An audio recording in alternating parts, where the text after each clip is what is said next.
That was undoubtedly one of the best games of football I have watched for many years. Definitely one of the best games in the Champions League at this stage in the competition that we've seen for a long, long time. Both teams put it all on the line tonight, and that led to a 6-goal thriller in Barcelona. I've got to admit, in the opening section of the game, when Inter went 2-0 up, I thought it was game over, but Barcelona somehow managed to find a way with their amazing attackers that just never give up, show so much skill and desire to bring it back to 3-3. But let's talk a little bit about the goals, the first of which came after 30 seconds. A very exciting start to the game, and that was a Thuram goal. A fantastic finish from him as he kind of, is it a back heel? I'm not sure what you'd call it, as you spin the ball around and place it in the net. Again, you don't see that. You don't see that at this level of the game. And he managed to pull it off 30 seconds in Barcelona. The confidence to even attempt that is off the charts.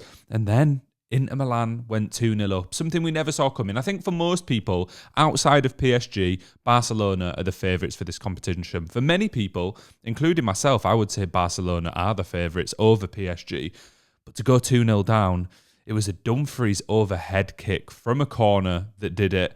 Pedri ducks out the way of the ball. That is so poor from Pedri. If I'm a Barcelona player or the manager or a fan, I am so upset that my player hasn't put his body on the line there to block that, because he could have done. And even if, I know that this is kind of a horrible thing to say, even if he was kicked in the head, which would be awful, the goal would be chalked off for dangerous play. So Pedri's lack of balls to put his head in the way cost Barcelona this game inadvertently, because if that goal didn't go in, then they would have ended up winning. I know you can't look at it in that way, but that gave Inter a 2-0 lead. A team who have been fantastic, obviously, to even get to this point in the Champions League, second in Serie A as things stand. And Barcelona managed to find a way back, the start of which was Lamine Yamal, who just skipped past an Inter Milan defender and pinged it in off the post. He had a special game today. Let's speak about Lamine Yamal for a second.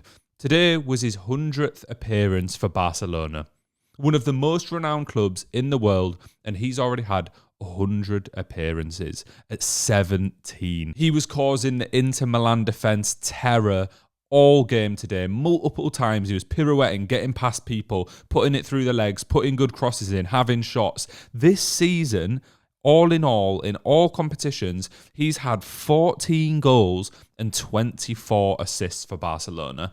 At his age, with the quality, skill and confidence he is showing right now, I've got a question. How much would a Premier League team or any team around the world have to pay to buy Lamine Yamal?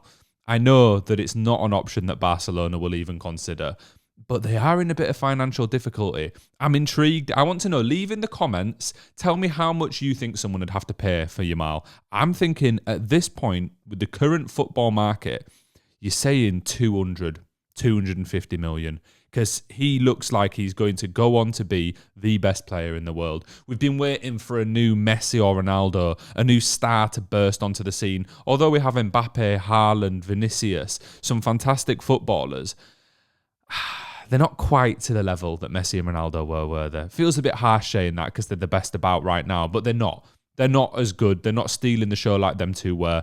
Lamine Yamal completely stole the show today, made it 2-1 to Inter Milan, and then Barcelona went and made it 2-2. Even in between when they scored the second goal, there was a couple of half chances for Olmo. They were definitely the better team in that first half throughout the entire thing. It was just the defence let them down a couple times for those goals.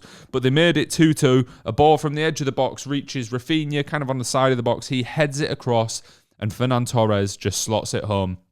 Very unselfish from Rafinha. A lot of players would have tried to shoot in this position he was in. And also fantastic positioning from Torres, who also scored in the, what's the Spanish Cup called? I can't remember off the top of my head. The Spanish Cup final the other day against Real Madrid. Maybe he's actually showing a bit of quality now that Lewandowski's out injured, which is a massive miss for Barcelona in this game. I would say if Lewandowski was in there, even from a defensive standpoint with defending corners, etc., they would have had a much better chance in today's game. They really do miss him. But that brings us to halftime, 2-2. A star performance from Yamal. a fantastic first half of Champions League football. I think that's the best first half of football I've watched in a long, long time. Both teams were giving it their all to attack. Barcelona showing exactly why their attacking line is viewed as one of the best in the world.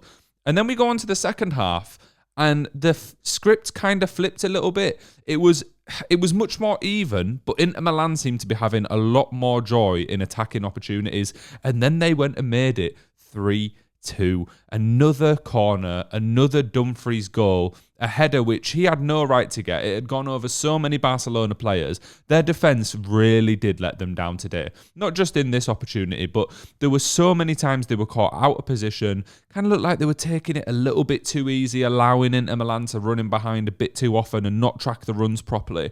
I know they have a lot of injury issues, and I heard one of the commentators mention it in the game. I feel if they do manage to make it through the San Siro and pick up a victory, they're not going to be able to defend like that against Arsenal or PSG. Either team will absolutely run them ragged. And today, the defence just looked all over the place. That's the best way to describe it. It looked like they were a little bit lost and didn't quite have that chemistry together, didn't quite know where each other were going to be, to have each other's backs between the full-backs and the centre-backs. Well, it's a good thing their attack is there, though, because 53 seconds after Inter took a 3-2 lead, having already fumbled a 2-0 lead, Barcelona, with a corner, a dummy from Yamal, Rafinha pings a shot from the edge of the box. It hits the crossbar and goes in off Sommer's back. Very unlucky for Sommer, but a fantastically worked corner from Barcelona and a good shot from Rafinha. Admittedly, you would say it's not on target because it hit the crossbar, but he still struck it well from the edge of the box. And I think Sommer actually got fingertips to it as he was diving to save it, which might have just pushed it onto the crossbar. Rafinha, a goal. Well, not a goal. Technically, would that be classed as an assist? Two assists today? I want to class it as an assist. I feel like if you have a shot and the keeper just saves it, and then you're effectively assisting yourself at that point, aren't you? So he had another fantastic game today. He's definitely going to be within Ballon d'Or shouts if Barcelona make it to the final, never mind if they win it. But what a game of football. It died out a little bit from that third goal. Both teams had a few half chances. The only other thing I wanted to speak about was Mkhitaryan's goal that got chalked as offside. I think this was really harsh. Mkhitaryan, a ball is played across, he's running through, puts it in the back of the net, and he was a toe offside. Like, literally, it must have been an inch or less than an inch. I think this is a rule that we really need to rethink in football, because does being an inch in front of the defensive line really give you an unfair advantage? I don't think it does at all. His foot was in a position where he wasn't already ahead of them in any way, shape or form, other than by his literal toe. We need to think about this rule. Let me know in the comments, do you think that this goal should have stood today? Because I really do. It happens every year. A player is just offside by the tightest of margins and it gets given. I'd rather see the goal. I'd rather see Barcelona go for it, either in the rest of this game or at the San Siro.